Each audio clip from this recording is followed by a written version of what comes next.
Once again, it's on, people. I am Brian Redman, the doctor of discussion.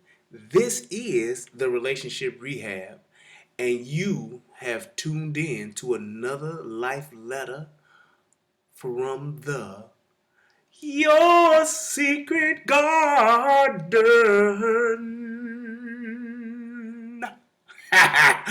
What's good, people? So, as always, I try to dive right on in. So, let me get my swimming cap on, tuck my curls under my cap here. There we go. So, this one is going to be a real special one. This one's a little bit different. So, I had someone who hit me up with a letter. It was an Adam, right? And Adam says to me, very kind of vaguely, I must add, he says, I hate to say it, I see black women as the enemy of black men. Period. Just boop, stamped it just like that. That's it. So, I thought about this for a while and I was like, what do I really like to say to that? Like, first of all, this is his own experience and this is his opinion, and I totally can respect that. That's what he feels. And I wanted to make sure that I did a response to this with that in mind, that first and foremost, this is an opinion, and that's just pretty much what I'm about to give, but I'm also going to put some perspective on this thing too. So, to have that statement, I'm going to say that, take a stab in the dark here. I mean, just just maybe that his experience with black women has not been that good. I'm just gonna say it. I mean, that's just my insight. My magical powers are really working, and I just got that. I see. Your experience has not been that good with black women. I see that. Right. Okay. So I got that just with my special powers that I have. I was able to deduce that. It's been revealed to me in a vision. But on a serious note, I guess I would say that in general, looking at just the overall relationship that black men and black women have with each other, I can kind of understand why he said that, and I can see that because the way and this is just in general, the way that we relate to each other as black men and black women, it's broken. It's broken, and it is not the best. The roles that we have established today are totally been revamped and are misconstrued and are just, I believe that the roles that we play when it comes to relationships are wrong. The things that we do as men and the things that women do, they have really taken its toll on how black relationships are today, or how you say how black love is today. So that is, I can understand why he made that statement, and I can understand, that experience, of how that experience could be, because just in the experience that I've had with the relationship rehab, and just in life experience, and with my own personal relationships that I've had with other black women in my lifetime, I can see how a lot of those things have been I can see why somebody would say that, because the things that we do as men and women in today's world, they are first and foremost unprecedented. It's things that have never happened before. The way that we approach relationships, our values and our morals are totally off the scale from where they started and where they used to be as to where they are today. So I can definitely see that. I think that we both, as men and women, black men and women, we have a lot of work to do. I personally think that men and women, period, have a lot of work to do when it comes to relationships. I believe that there's a lot of rehabbing that needs to be done. Did I just tie that back into the relationship rehab? Did I do that? Yeah, I believe I did. Yeah, but I believe that a lot of men and women, period, we need to rehab how we look at relationships. We need to redefine a lot of key aspects of relationships in order for them to be better and in order for them to be more productive and fruitful. I think that the reason why Adam would have that type of feeling or that type of experience is because there's such a large majority of us that relate in dysfunction. We have traded in tradition for dysfunction. We have traded in the way that we look at each other and treat each other. We have totally just turned that thing all the way off of the road. We're like riding in the rough patches. We hit potholes.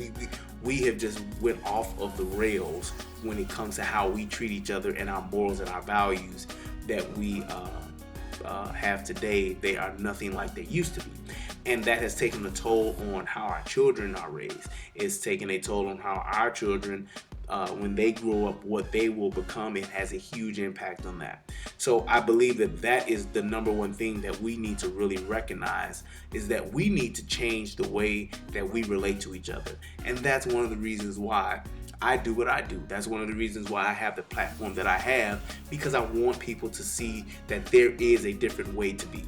I believe that we can all take a time out and look at what we do in our relationships and in our lives, and I think that there is a room for improvement in everybody. I believe that we can all do it better, and I believe that we need to first and foremost have the mindset of that. We need to think, I need to do this better.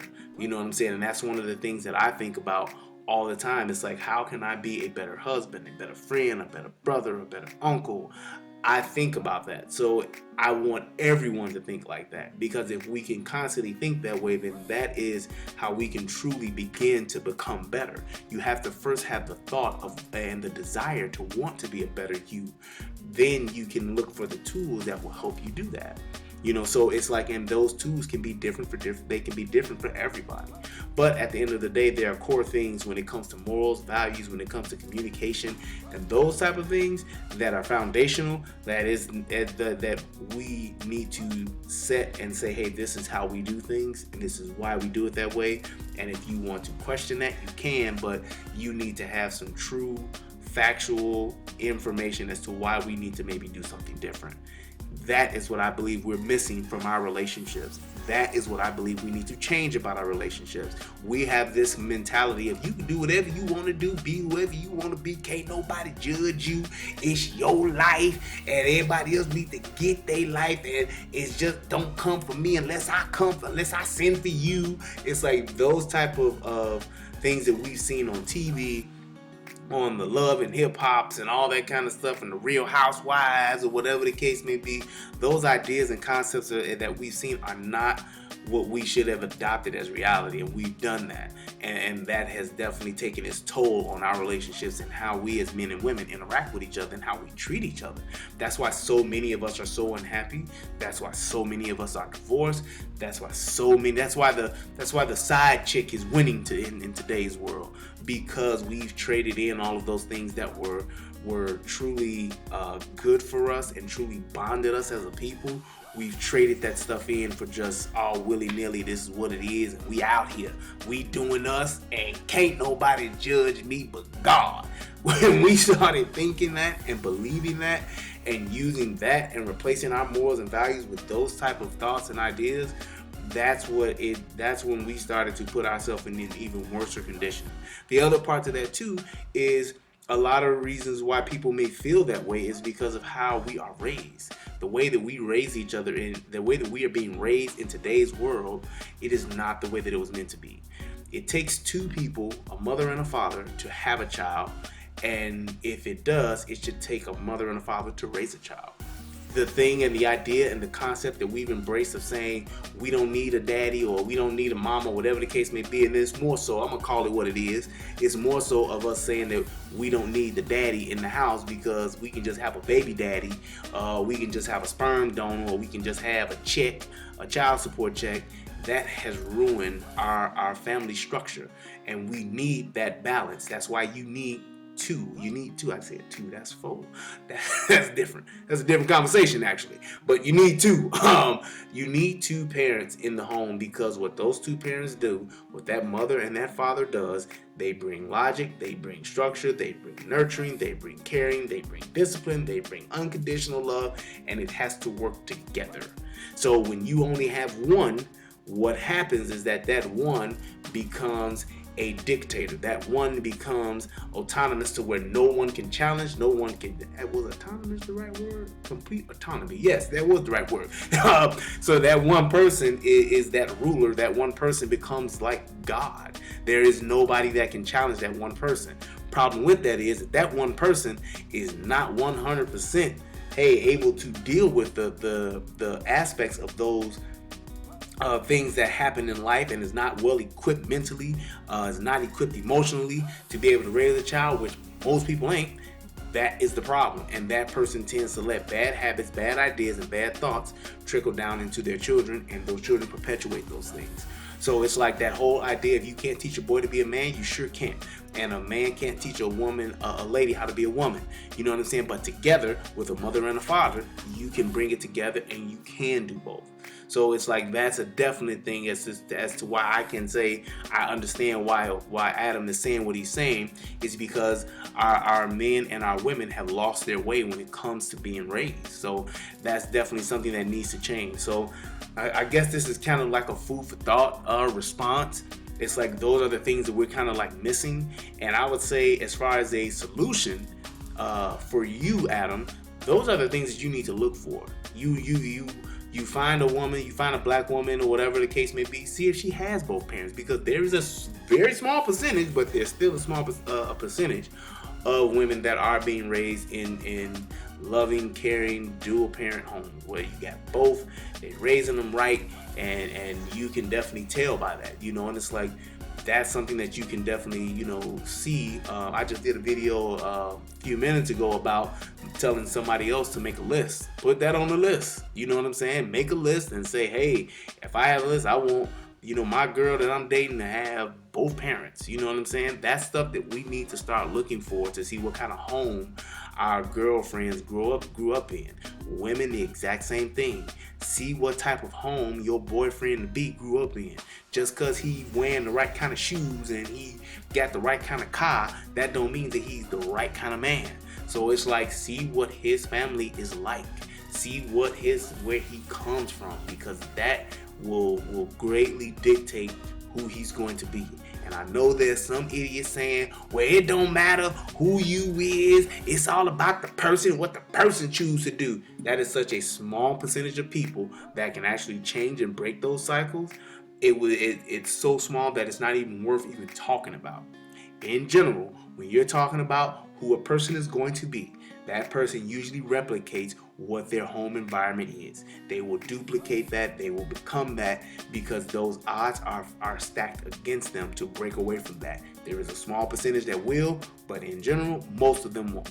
So if I'm from a family where my daddy beat my mama and my granddaddy beat my grandmama, more than likely, I'm going to pop off and get the Tyson going with my girl.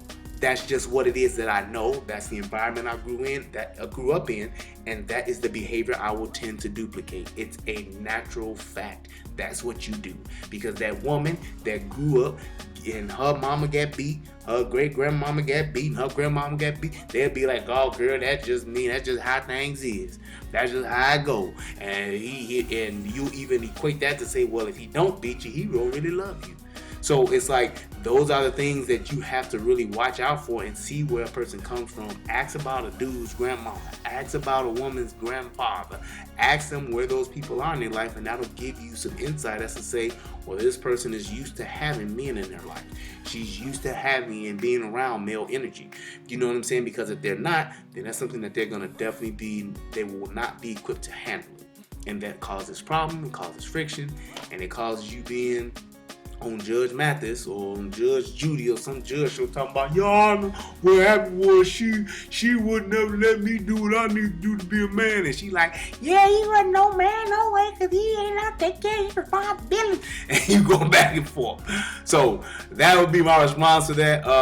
I think I might even do a show about that, man. Make that a live show or something, and and go into that further. But at the end of the day, I hope that this video help somebody become a better version of themselves. And I hope that I answered your question, Adam. Please send me a response and let me know. If you got any other questions, hit me up. I love you guys. I appreciate you guys. Thanks for watching. And as always, the Doctor of Discussion is here. Hit me up. I may take a little while to get to you, but I always will, I promise. I love you guys. Thank you. And remember that this is another life letter from your secret garden.